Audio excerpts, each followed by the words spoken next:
Today, no country is safe when we talk about energy. The conventional way of consuming energy through fossil sources is bringing profound consequences to our planet. I believe that the energy transition is one of the biggest projects ever for the world, and is one of the main things the world needs to focus on. So about 1 billion without adequate electricity, and 2 billion, almost a third of the world's population, without access to clean cooking. The climate crisis is turning into an irreversible crisis, with major consequences for the future. I do think it's a hopeful moment now in the U.S. We've always been on a trajectory that gets us to a cleaner, lower carbon future, but it's been slow, very, very slow. And in a country like the U.S., what matters is money. We have an expression, money talks, and it couldn't be truer than this moment in time. And I think what gives me hope is that the politics around climate are starting to change in the U.S. around clean energy. We see it with the passing of the Inflation Reduction Act very recently. It's one of the largest legislative achievements in the last 10 years in the United States.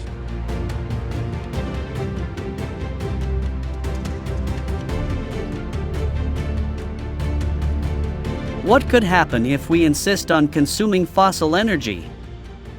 In recent months, the world has reported extreme weather events, heat waves, and major floods. Today we will begin our expedition to find out what each country is doing to change the way we use energy. Expedico Solar travels to the United States to understand what is being done there. But the reality of climate change is now apparent to everyone. Last year, you could have chosen which continent to have massive flooding in. You could have been flooded in China, you could have been flooded in Europe, you could have been flooded in the United States. This year, you can choose which continent to have a giant fire in. There are fires all over the world.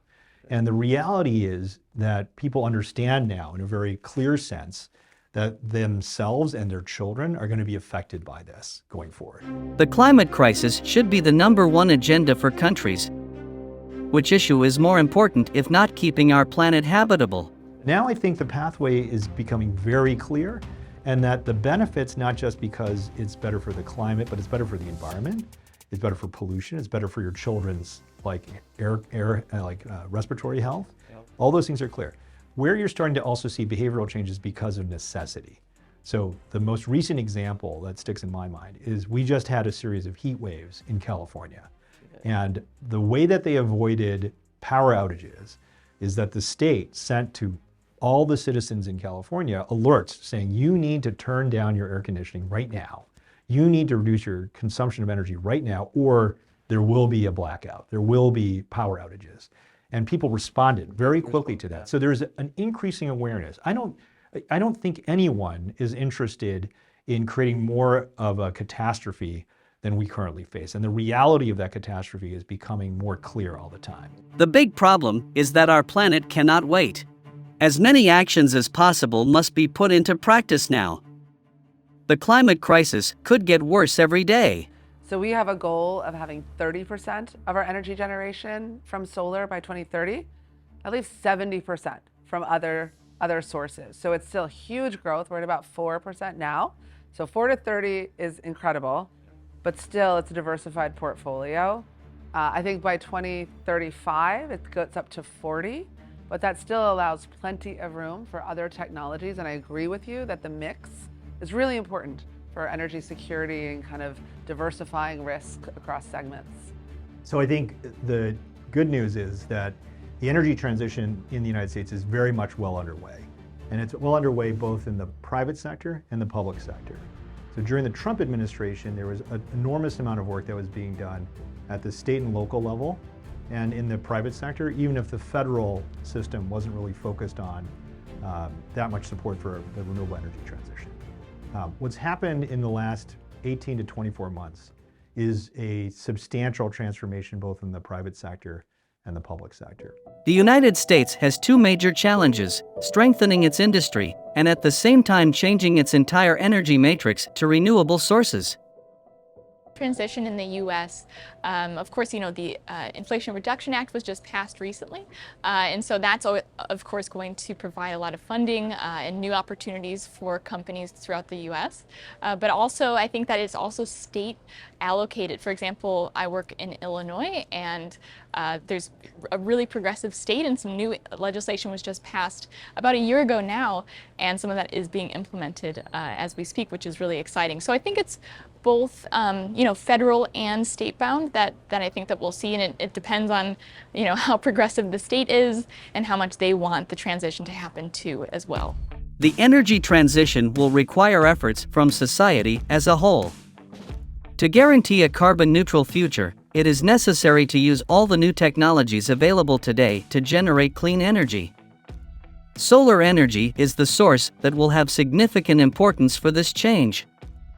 As the planet heats up, it is necessary to consider the actions and initiatives that are being proposed and question whether what is being done is sufficient to repair the damage caused by the intense use of sources such as coal and oil. The last 5 years has been amazing, spectacular in terms of here and now is the time for us to really be able to start to integrate solar, integrate electric vehicles, integrate wind, because all the deployments are up, costs have come down. There's never been a time where this country needs it more than we need it today to really make a difference. This is now the time for this energy transition. We are so fortunate that this happened. The American people, as we have so many issues with climate change, we have areas such as Alaska where we have a place where not always is the sun shining, not always is the wind blowing. How do you think about storage? How do you think about this variability in terms of our resources, and how do you make this successful? So what the president is doing for us, President Biden, is amazing, because now we can really take that next step forward into the energy transition. One of the main pillars of the energy transition will be technology. The technology will be the driver to meet the targets. And targets are very ambitious. So the company needs to be very ambitious. We love that approach to believe that the technology will allow the target achievement, especially at AP System, because technology is one of the DNA of the company. In the company, we say it all the time, innovation. And innovation is one of the pillars of the company.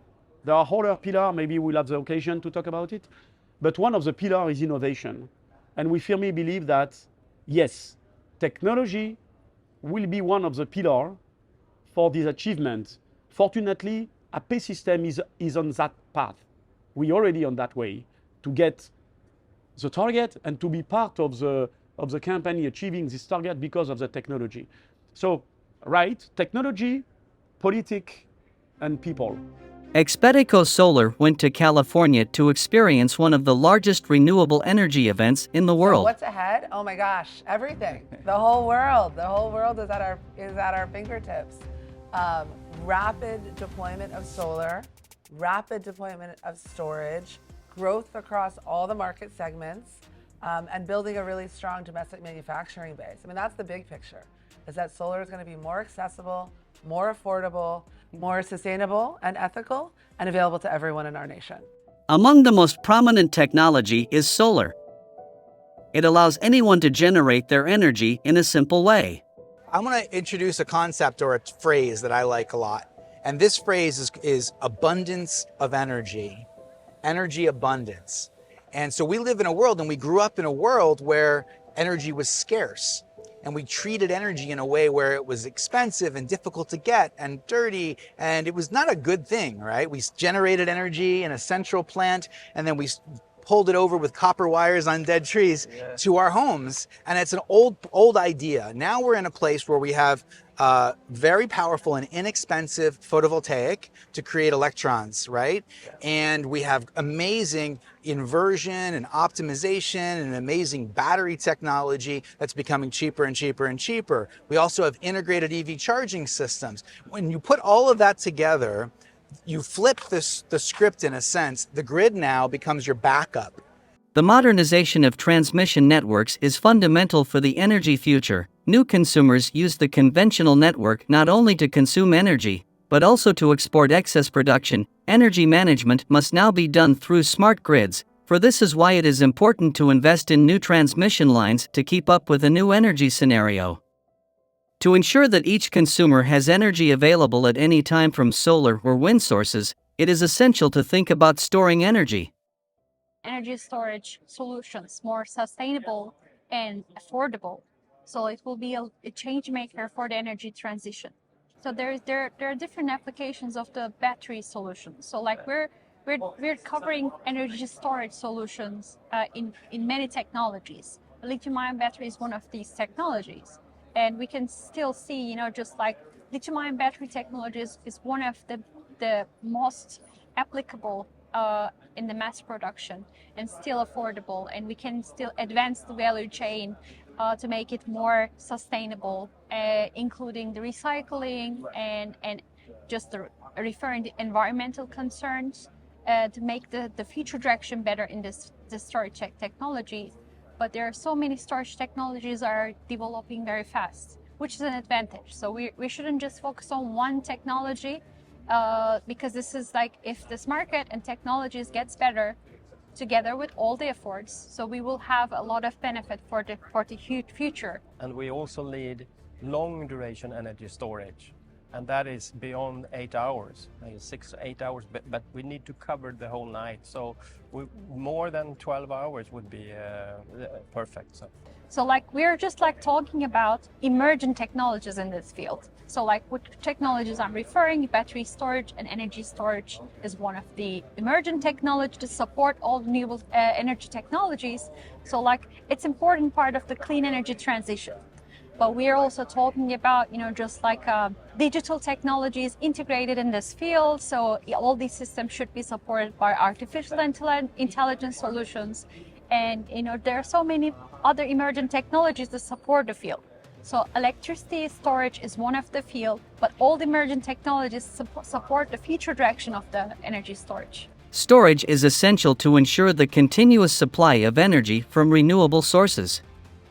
In addition to control over the energy that is produced independently of the conventional distribution system, storage becoming a reality means giving power and security to consumers.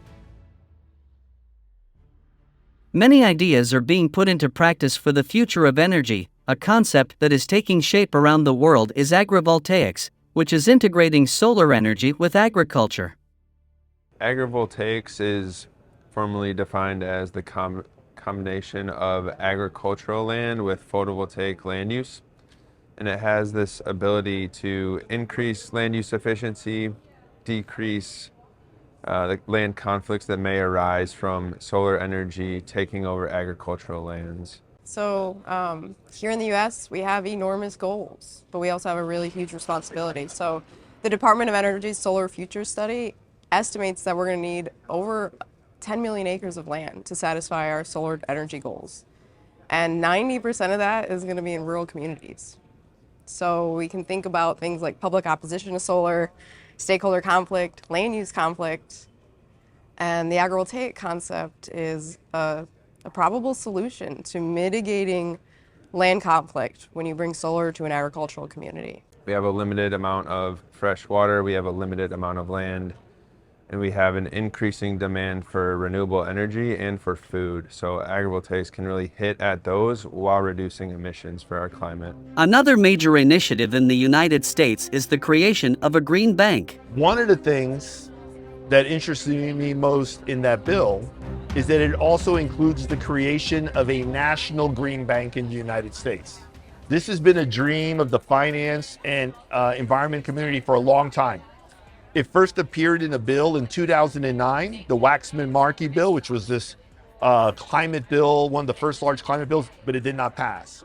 So from 2009 till now, it's been a long ride, but we finally have the creation of a national green bank that's going to have the ability to spread that $29 billion across a variety of communities, across different states, to make sure that the infrastructure that we're building today is resilient to climate change, and that it's reducing our emissions, and that it's bringing the mitigation impacts that we want. And we know how to do green banks, because when you look at the success stories of green banks around the world, many are already in the US at the state level. New York State has a green bank, Connecticut has a green bank, and they've been absolutely transformative in those states. here where we are today in Washington, D.C., and it's why I'm thinking of legislation and policy. Maybe it's the nature of working in a town like this. We also have a green bank. It's the DC Green Bank, or DC Financial Authority. It's its full name. And it's only 3 years old, but just in that short period of time, we've been able to deploy $27 million in what is a small city. And it's had massive impact, not just in the money that we spend, but the money that we've been able to bring in from the private sector into more energy efficiency housing, community solar development across the district, as well as improving the resiliency in the watershed of Washington, D.C. Electric mobility is being a great ally in the American energy transition. Perspective on both sides, and how quiet the engine is, and you don't know what you're doing as far as the pollution side of it, but you can just tell how when you're driving it and how it feels. It's very clean, very clean. For me, the electric vehicles has a couple purposes, right? It allows me to have a vehicle that I can park at my home and it's not producing any pollutions. I live at the beach, right? This is a resource that we have very finite amounts of. In California, so many people live near the beach that if everybody drove typical automobiles that are combustible engines, the amount of pollutions at the beach would be very high. And that pollution just goes out to the ocean and continues out, right? Also, in California, we live in very dense cities. These cities, there's nowhere else to go. So if we continue to pollute the air with automobile exhaust, it will just keep giving cancer and cause sicknesses to the people, the animals, and the environment. So for me, the transition to an electric vehicle has that purpose. We're able to enjoy and have the freedoms to get around the city, get to our jobs, perform our job duties, but we are not contributing to that factor here.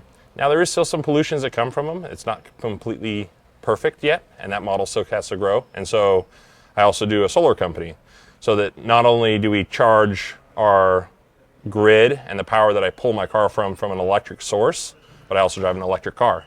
So for us, if we can get away from the power plants that are nuclear power or coal or natural gas, then we can really not just put natural gas power plants off to the side and then in the city run on electric. I can pull local power into my automobile and charge it that way. The challenges for large companies to contribute to global decarbonization made it necessary to create carbon credits.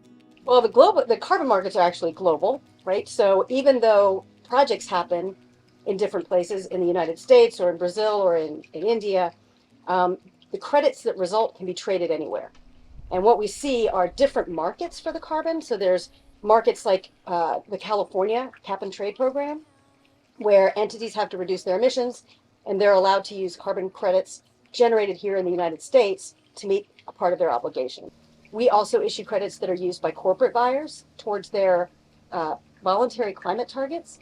And then also we issue credits that can be used by airlines towards their mandatory obligation to reduce emissions under the International Civil Aviation Organization's carbon offset scheme. So carbon credits can be generated by reducing emissions with clean energy, with things like preserving forests and also growing new forests, capturing methane from landfills and from abandoned coal mines, and all kinds of projects like that. The future can go in many directions and is not science fiction, because we can see that the science fiction become real all the time. Yes. We got the phone and you can talk and see the guy, Star Trek, you remember? Yes. People say this science fiction, others say no, it's just anticipating what is going to happen. It's the same for what your question. Solar energy was a kind of science fiction 20 years ago. Who can think that a full house will be energized with solar? So I believe that the next step and the future, solar is going to improve again, for sure. Module need to improve. Inverter need to improve, because we have a free energy, which is solar, but we know that this energy today is very partially transformed in electricity. So we have a big futures even on solar. If you look the solar and how much we succeed to transfer as an electricity, we have a lot of to do again. we have an highway in front of us. So solar will continue. I believe that it's about the way we're going to capture the solar. So from the panel and the module will change. Maybe the technology will completely reverse, we don't know. And also the inverter that to make it that energy usable. But when we talk about hydrogen, I believe also on hydrogen. And I think we will see some combination on the future with hydrogen, solar, and other kind of energy, still combined with a product that we do not have today, but we will have maybe in 5 years, maybe in 1 year. We need to be careful with the brain of the people. So I believe that today we have a specialist on hydrogen. We have a specialist on solar. We have the guy on the wind. I believe that tomorrow, this is going to disappear. That is my vision. We will have a specialist on green energy.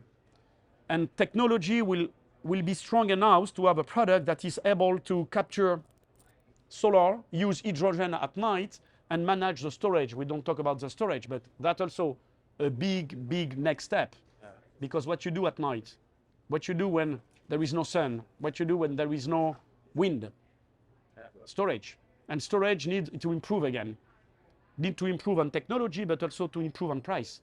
We need to make sure that the product is accessible for the biggest number. So that my vision is, we have a lot to do. It's a very new technology. So I believe we have a highway in front of us. And I believe that it's not going to be so segmented. The technology will allow people to get a product that is able to manage storage, hydrogen, new energy, wind, and solar. The creation of a green economy, based on initiatives that benefit the planet, will be fundamental to overcoming the climate crisis. The possibilities are many, and it brings hope to guarantee a future where we will no longer depend on polluting sources such as coal and oil. Clean energy is the starting point for transforming our society. The use of solar energy in small businesses and homes distributes wealth, as the monopoly of energy generation is not in the hands of a few, but rather passing the power of energy to each consumer to generate their own energy.